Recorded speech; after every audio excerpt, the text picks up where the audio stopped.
ఉన్న బంగారాన్ని విడిపించి ఆ రోజు ఆన్లైన్ రేటుకే మేము కొంటాం. Sharma gold company. నమస్తే, వెల్కమ్ టు సుమన్ టీవీ. నేను మీ యామిని. ప్రస్తుతం మనతో ఉన్నారు ప్రముఖ ఆధ్యాత్మికవేత్త, ప్రముఖ జ్యోతిష వాస్తు పండితులు సుభాష్ శర్మ గారు ఉన్నారు. గురుగారితో మనం మాట్లాడదాం. నమస్కారం గురుగారు. గురుగారు, ఈ పౌర్ణమికి మనకి చంద్రగ్రహణం ఉందని అంటున్నారు. అసలు నిజంగా ఈ చంద్రగ్రహణం అనేది మనకి వర్తిస్తుందా అండి? ఒకవేళ వర్తించదా? అలానే మనకు ఒకవేళ ఉంటే ఎలాంటి నియమాలు పాటించాలండి? తప్పకుండా తెలియజేస్తారమ్మా. ముందుగా ప్రేక్షకులందరికీ శ్రీమాత్రే నమః, శ్రీ గురుభ్యో నమః. నమో దేవ్యై మహాదేవ్యై శివాయై సతతం నమః. నమ ప్రకృత్యై భద్రాయై నిహతాం ప్రణతాస్మిత. మన యొక్క సనాతన ధర్మంలో గ్రహణానికి ఋషులు మునులు ఒక ప్రత్యేకమైనటువంటి స్థానాన్ని కేటాయించారు. ఎప్పుడైతే సూర్యుడికి చంద్రుడికి మధ్యన భూమి అడ్డుగా వస్తుందో దానిని గ్రహణంగా ఏర్పాటు చేయడం జరిగింది. అయితే ఈ గ్రహణ సమయంలో సనాతన ధర్మంలో కొన్ని పాటించవలసినటువంటి నియమాలను ప్రత్యేకంగా చెప్పడం జరిగింది. అయితే నిజానికి భారతదేశంలో గ్రహణం అనేటటువంటిది మనకు కనిపించదు. కనిపించనటువంటి గ్రహణానికి నియమాలు పాటించవలసిన అవసరం కూడా మనకు లేదు. కాకపోతే ఈ సోషల్ మీడియా వచ్చినటువంటి కారణం చేత ఇది ప్రపంచవ్యాప్తంగా చూస్తారు కాబట్టి అక్కడ ఉన్నటువంటి ప్రజలు కూడా ఈ సోషల్ మీడియా ద్వారా వేరే దేశం ఉన్నటువంటి వాళ్ళు కూడా చూస్తారు కాబట్టి ఈ గ్రహణం గురించి చెప్పడం మాత్రం జరుగుతుంది. అయితే విషయంలోకి వెళితే గనక ఈ గ్రహణం అనేటటువంటిది మన భారతదేశంలో ఇప్పటికైతే మనకు ఎలాంటి గ్రహణాలు అయితే లేవు ప్రస్తుతానికి. ఉగాది తర్వాత కొత్త పంచాంగాన్ని అనుసరించి ఆ ఉగాది పంచాంగ శ్రవణంలో ఎన్ని గ్రహణాలు ఉన్నాయి ఈ సంవత్సరం అనేటటువంటిది ఏర్పడుతుంది తప్ప ప్రస్తుతానికైతే మనకు ఉగాది వరకైతే ఎలాంటి గ్రహణాలు అయితే చెప్పలేదు. కనుక మనకు కనిపించినటువంటి గ్రహణం గురించి పాటించవలసినటువంటి అవసరం అయితే మనకు లేదు. దానిని గురించి మనము అతిగా ఆలోచన చేసుకుని అయ్యో గర్భిణీ స్త్రీలు ఉన్నారండి, అయ్యో గ్రహణం పడుతుందని యూట్యూబ్లో చెప్పారండి, ఇలా చాలామంది భయపడిపోయి ఆందోళన పడిపోతూ ఉంటారు. నిజానికి మన భారతదేశంలో మనకు ఇప్పటికి ప్రస్తుతానికి ఎలాంటి గ్రహణం లేదు. కాకపోతే మన సనాతన ధర్మంలో భారతీయులు నలుమూలల విస్తరించి ఉన్నారు. ప్రతి ఒక్క దేశంలో మన భారతీయులు అనేటటువంటి వాళ్ళు ఉన్నారు. కాబట్టి అలాంటి వారు ఆ దేశంలో ఉన్నటువంటి వారికి మాత్రం వర్తిస్తుంది. అది వర్తించినప్పుడు మనం ఏం చేయాలి? నియమాలు అనేటటువంటివి పాటించాలి. ముఖ్యంగా గ్రహణ నియమాలంటే ఏముంటాయి? గర్భిణీ స్త్రీలు వాళ్ళు ఉంటారు. గర్భిణీ స్త్రీలు ముఖ్యంగా దాని గురించి పాటించవలసినటువంటి నియమాలను పెట్టారు. అలాగే భోజనం చేసేటటువంటి పద్ధతులను విధానాలను మన పెద్దలకు చెప్పినారు. అలాగే ఈ యొక్క స్నానం, పట్టు స్నానము, విడుపు స్నానం గురించి చెప్పారు. అంటే మనం గ్రహణం రోజు పాటించవలసినటువంటి నియమాలు ప్రధానంగా 3 నియమాలను చెప్పారు. ఈ గ్రహణం పట్టేటటువంటి సమయంలో చేసేటటువంటి దేవతా ఆరాధన విశేషమైనటువంటి పుణ్యఫలాదులను కలిగించేటటువంటిది అని అర్థము. ఎందుకు అంటే మామూలు రోజులలో చేసే పూజా విధానము కంటే గ్రహణ సమయంలో చేసేటటువంటి జపానికి, హోమానికి, తపానికి, గంగా స్నాన విధికి, అలాగే గోదావరి నదీ తీర ప్రవాహ ప్రాంతంలో ఉండేటటువంటి వాళ్లకు జప విధానానికి చాలా ప్రత్యేకమైనటువంటి అంశాన్ని ఏర్పరిచినటువంటి వారు మన ఋషులు. కాబట్టి దైవారాధనలో గ్రహణముతో ముడిపడి ఉన్నటువంటి ఈ గ్రహణ సమయంలో మనం ఎప్పుడైతే దైవారాధన, జపారాధన ఇవి చేసుకుంటామో, యజ్ఞయాగాదులు చేసుకుంటామో దాని యొక్క పుణ్య ఫలితము చేత మనము రోజు ఒక 10 సార్లు జపం చేసామనుకోండి, ఒక 100 రెట్ల పుణ్యం వస్తుంది. అదే మనం గ్రహణ సమయంలో 10 సార్లు మనము జపం చేసామనుకోండి, 1000 రెట్ల పుణ్యం వస్తుంది. దానికి దేనికి ఉన్నంత తేడా. కాబట్టి గ్రహణ సమయంలో ఆచరించేటటువంటి విధానాలు ప్రత్యేకంగా చెప్పడం జరిగింది. అయితే ఈ గ్రహణం కనిపించేటటువంటి దేశాల పేర్లు చెప్తాను. ఎందుకంటే అక్కడ కూడా మన సనాతన ధర్మం భారతీయులు ఉండవచ్చు. అలా ఉన్నప్పుడు వాళ్ళకు తెలియకపోవచ్చు. అక్కడ ఉన్నటువంటి వాళ్ళు అసలు గ్రహణం అంటేనే పట్టించుకోరు. కాకపోతే ఆచరణ అంటే సనాతన ధర్మంలో ఉండే ప్రతి ఒక్క హిందువు ఆయా దేశాల్లో ఉంటారు కాబట్టి అక్కడ ఉన్నటువంటి వారు ఆచరించవలసినటువంటి పద్ధతులు కొన్ని ఉన్నాయి. ముందుగా దేశాల పేర్లు చెప్తాను. మొట్టమొదటిగా యూరప్ దేశము, అలాగే ఉత్తర ఆసియా, తూర్పు ఆసియా, అట్లాంటిక్ మహాసముద్ర పరిసర ప్రాంతాల వారు, పసిఫిక్ మహాసముద్ర పరిసర ప్రాంతాల వాళ్ళు, అలాగే మొదలగు ఈ ప్రాంతాల వాళ్ళు మాత్రం తప్పకుండా, అమెరికా వాళ్ళు తప్పకుండా ఈ యొక్క గ్రహణ నియమాలు పాటించాలి. ఈ గ్రహణం పేరు కూడా పెనంబ్రల్ చంద్రగ్రహణము అని అంటారు. ఈ గ్రహణం పేరు పెనంబ్రల్ చంద్రగ్రహణము అని పేరు దీనికి. అయితే ఆ రోజున నిజానికి మనకు ఈ యొక్క గ్రహణ సమయం కూడా ఉదయము 10:41 నుండి మొదలయ్యి మనకు మధ్యాహ్నం 3:01 ముగిసిపోతుంది. అంటే మనకు పగలు చంద్రుడు కనిపించడు. ఈ పగలు మనకు ఎక్కడైతే పగలు ఉంటుందో వేరే దేశాల్లో అది రాత్రి సమయము.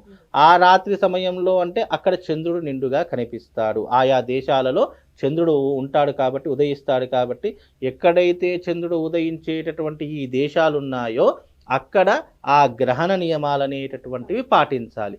కనుక ముఖ్యంగా గర్భిణీ స్త్రీలు ఆ సమయంలో ఇంట్లో నుంచి బయటకు రాకూడదు. అలాగే ఈ యొక్క భోజనాది ప్రత్యాబ్ది కార్యక్రమాలు కూడా ఉదయకాలం ఇది ప్రారంభమవుతుంది కాబట్టి ఉదయం 6 గంటల లోపు మనం టిఫిన్ లాంటివి 7 గంటల వరకు టిఫిన్లు లాంటివి ఏదైనా చేసుకొని ఆ తర్వాత మధ్యాహ్నం 3 గంటల వరకు ఎలాంటి భోజనాది కార్యక్రమాలు చేసుకోకూడదు. కాకపోతే దీంట్లో ఎగ్జంప్షన్ ఎవరికి ఉంది అంటే ముసలి వాళ్లకు, ప్రెగ్నెన్సీ ఉన్నటువంటి లేడీస్కు కొంచెం ఎగ్జంప్షన్ ఇవ్వవచ్చు. మామూలుగా ఆరోగ్యంగా ఉన్నటువంటి వాళ్ళు మాత్రము తప్పకుండా భోజనాది నియమాలు పాటించాలి. ఆ సమయంలో ఏమీ కూడా తినకూడదు, ఏమీ కూడా తాగకూడదు. అలాగే ఆ సమయంలో పట్టు స్నానము, విడుపు స్నానం అని 2 రకాల స్నానాలు ఉంటాయి. గ్రహణం పట్టేటటువంటి సమయంలో చేసేటటువంటి ఒక స్నానము, గ్రహణం విడిచిన తర్వాత చేసేటటువంటి విడుపు స్నానం. ఈ 2 స్నానాలు ఆచరించడు. ఉదయకాలము 10:41 స్నానం ఆచరించాలి. ఆ సమయంలో ఎందుకు ఆచరించాలి? అది గ్రహణం పట్టేటటువంటి సమయం కాబట్టి దాన్ని పట్టు స్నానము అంటారు. విడుపు స్నానము అంటే ఏంటి? గ్రహణం విడిచిన తర్వాత మనం చేసేటటువంటి స్నానం. 3:02 స్నానాది క్రతువులు ఆచరణ చేసుకోవచ్చు. ఈ రకముగా ఆచరణ చేసుకుంటే గనక బాగుంటుంది. అలాగే ఆయా దేశాలలో ఉన్నటువంటి వాళ్ళకి దర్భలు ఏంటో దొరకవు. అలాగే అక్కడ ఉన్నటువంటి వాళ్ళు నియమాలు ఎలా పాటించాలో తెలీదు. కాకపోతే ఆ సమయంలో బయటకు వెళ్లకుండా ఇంట్లోనే ఉంటే, లేదు వాళ్ళు ఎక్కడ ఉంటే అక్కడే పని చేసుకోవడం చాలా ఉత్తమమైనటువంటి మార్గం. ఎందుకంటే మనకి ఇక్కడ పగలు సమయం, అక్కడ వాళ్ళకు రాత్రి సమయం. కనుక అక్కడ రాత్రి ఎక్కడైతే చంద్రుడు ఆ సమయంలో కనిపిస్తాడో ఆ రోజున పర్టికులర్గా 25వ తారీఖు రోజున ఎక్కడైతే చంద్రుడు కనిపిస్తాడో ఆ దేశాల వాళ్ళు తప్పకుండా గ్రహణ నియమాలు పాటించాలి. అలానే గురుగారు, ఇప్పుడు ఈ గ్రహణం తర్వాతకి ఏ రాశుల వారికి రాజయోగం లాంటిది పట్టొచ్చు అంటారు? ఈ యొక్క గ్రహణం రోజు ఇది హస్తా నక్షత్రంలో వస్తుంది కాబట్టి, సోమవారం గ్రహణం వస్తుంది కాబట్టి, సాక్షాత్తు సోమవారం శివుడి యొక్క వారము. శివుడి తల మీద ఉండేటటువంటిది కూడా చంద్రుడే కాబట్టి ఈ సోమవారం హస్తా నక్షత్రయుక్తంగా వస్తుంది కాబట్టి తులారాశి వారికి హస్తా నక్షత్రంతో ఉన్నటువంటి వారు తుల, కన్య, మిథున ఈ 3 రాసుల వారికి రాజయోగం సిద్ధించే అవకాశం ఉంటుంది. అలాగే కొన్ని రాసుల అయితే నిజానికి గ్రహణం పట్టేటటువంటి సమయంలో 27 నక్షత్రాల వాళ్ళు, 12 రాసుల వారు తప్పకుండా జపాది క్రతువులు చేసుకోవాలి, యజ్ఞ యాగాదులు చేసుకోవాలి అని ధర్మశాస్త్రం చెప్పింది. పర్టికులర్గా మనకు హస్తా నక్షత్రంలో ఈ యొక్క గ్రహణం పడుతుంది కాబట్టి మనము హస్తా నక్షత్రం, కన్యారాశి, తులారాశి, వృశ్చిక రాశి ఈ 3 రాసుల వారు తప్పకుండా ఈ గ్రహణాన్ని చూడకూడదు. వాళ్ళు తప్పకుండా యజ్ఞయాగాదులు చేసుకోవాలి. అరిష్ట నివారణ తంత్రము అనేటటువంటిది ఒకటి ఉంటుంది. ఆ అరిష్ట నివారణ తంత్ర యాగాన్ని గనక ఆ రోజున ప్రత్యేకంగా గ్రహణ సమయంలో చేసుకుంటే వాళ్లకు మహర్జాతకం అనేటటువంటిది వాళ్ళ జీవితంలో ఉపయోగపడుతుంది. కనుక అంటే తప్పకుండా రాసుల వారే అని కాదు, 12 రాసులలో 12 రాసుల వారు చేసుకున్న మహర్జాతకం అనేటటువంటి సిద్ధిస్తుంది. బికాజ్ ఎందుకు? గ్రహణ సమయంలో చేసేటటువంటి యజ్ఞ ఫలితం ఏదైతే ఉందో అది మనిషి జీవితంలో 100 రకాల పుణ్యాలను సంపాదించి పెడుతుంది, 1000 రకాల అరిష్టాలను దూరం చేస్తుంది. ఇప్పుడు ప్రతి ఒక్క జీవితంలో, ప్రతి ఒక్క మనిషి జీవితంలో, ప్రతి ఒక్క రాశి ఉన్నటువంటి వాళ్ళు, ప్రతి ఒక్క నక్షత్రం ఉన్నటువంటి వాళ్ళు సుఖ దుఃఖాలు, అలాగే కష్ట నష్టాలు, అలాగే అప్ అండ్ డౌన్స్ అనేటువంటి ప్రతి ఒక్క మనిషి జీవితంలో ఉంటాయి. అవి ఉండనటువంటి జీవితం ఎవరిది కూడా లేదు. సాక్షాత్తు దేవుడైనా సరే కంపల్సరీ వెనక ముందు అప్ అండ్ డౌన్స్, సుఖ దుఃఖాలు, కష్ట నష్టాలు అందరికీ ఉంటాయి.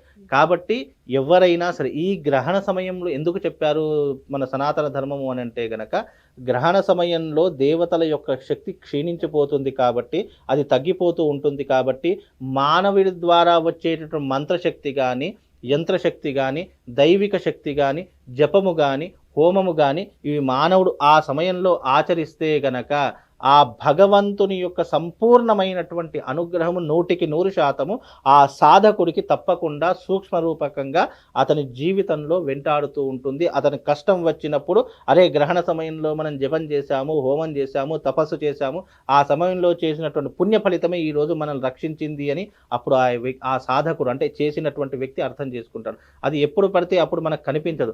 ఆ సమయంలో చేయమని ఎందుకు చెప్పారు అని అంటే గనక ఆ గ్రహణ సమయంలో చేసే యజ్ఞానికి, యాగానికి, హోమానికి, జపానికి, తపానికి, దానానికి, ధర్మానికి ఎన్నో రకాలైనటువంటి నియమ నిబంధనలు పెట్టారు. అలా చేసుకోవడం ద్వారా మనిషి తనకు తాను ఉద్ధరింపజేసుకోవడానికి ఈ జపాలు, హోమాలు, తంత్రాలు ఇవి ఎవరినో ఉద్ధరించడానికి కాను, మన జీవితాన్ని మనం ఉద్ధరింపజేసుకోవడానికే తప్ప పక్కవాడి కోసమో లేదా మనకు ఏదో జరిగిపోతుంది, మనం ఏదో హై పొజిషన్ అలా కాదు. మన జీవితం, ఈ మానవ జీవితం ఉద్ధరింపజేసుకోవడానికి సెల్ఫ్ సాటిస్ఫాక్షన్ కొరకు మాత్రమే మనం చేసేటటువంటి యజ్ఞయాగాదులు, ఈ పూజాక్రతువులు, ఈ హోమాలు, ఈ జపాలు, ఈ దానాలు మనల్ని మనం ప్రొటెక్షన్ చేసుకోవడానికే తప్ప ఎవరి కోసమో అనేటటువంటిది ఎప్పుడూ కూడా ఆలోచించకూడదు. అది ఎవరి కోసం చేసేటటువంటిది కాదు, మన కోసము, మన కుటుంబం కోసము, మన పిల్లా పాపల కోసం ఆచరించేటటువంటివే ఈ యజ్ఞయాగాదులు, జపాలు, హోమాలు, దానాలు, ధర్మం. కనుక ఈ గ్రహణ సమయంలో తప్పకుండా ప్రతి ఒక్కరూ అరిష్ట నివారణ తంత్ర యాగం చేసుకోండి. తప్పకుండా వాళ్ళ జీవితంలో మార్పు రాకపోతే నన్ను అడగండి. ఎందుకంటే అంత మహత్తరమైనటువంటిది. ఇప్పుడు చంద్రగ్రహణం రోజు ఎవరు చేసుకోవాలంటే లవ్ ప్రాబ్లం ఉన్నటువంటి వాళ్ళు, అంటే ప్రేమకు సంబంధించిన ప్రాబ్లం ఉన్నటువంటి వారు, మనస్సు మీద అధికంగా ప్రభావితం, అంటే మైండ్ ఆబ్సెంట్ అనేది అంటారు కదా,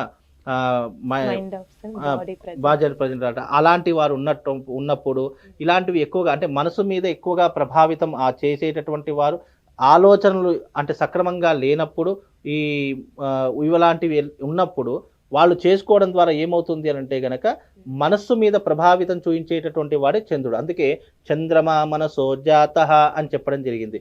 అలాగే కంటికి సంబంధించినటువంటి వ్యాధులు ఉన్నటువంటి వారు, అంటే ఇప్పుడు చూడండి చిన్న చిన్న పిల్లలే ఈ కళ్ళద్దాలు పెట్టుకొని వాళ్ళకు చూపు మందగిస్తూ ఉంటుంది, వాళ్ళకు సరిగా కంటి చూపు అలాంటి వారు కూడా ఈ చంద్రగ్రహణం రోజున తప్పకుండా ఈ యొక్క అరిష్ట నివారణ తంత్ర యాగాన్ని చేసుకోవాలి. అలాగే ఈ యొక్క కుటుంబంలో అప్పుల బాధలు, అనారోగ్య సమస్యలు ఉన్నటువంటి వాళ్ళు ఈ గ్రహణం రోజున గనక ఈ యాగం చేసుకుంటే తప్పకుండా వాళ్ళకు జీవితంలో ఒక మార్గము, ఒక రూట్ అనేటటువంటిది ఆ భగవంతుడు తప్పకుండా ఏర్పరుస్తారు. కనుక అందరూ కూడా అరిష్ట నివారణ తంత్ర యాగాన్ని ఆ రోజున సోమవారము చాలా విశేషమైనటువంటిది, ఆ రోజున చేసుకోండి. మీ జీవితంలో అదృష్ట యోగం అనేటటువంటిది మీకు కైవసం అవుతుందమ్మా. చాలా చక్కగా తెలియజేశారండి, ధన్యవాదాలు. శ్రీమాత్రే. సుమన్ టీవీలో మీ పర్సనల్ అండ్ బిజినెస్ ప్రమోషన్స్ కోసం కింది నెంబర్కి కాంటాక్ట్ చేయండి.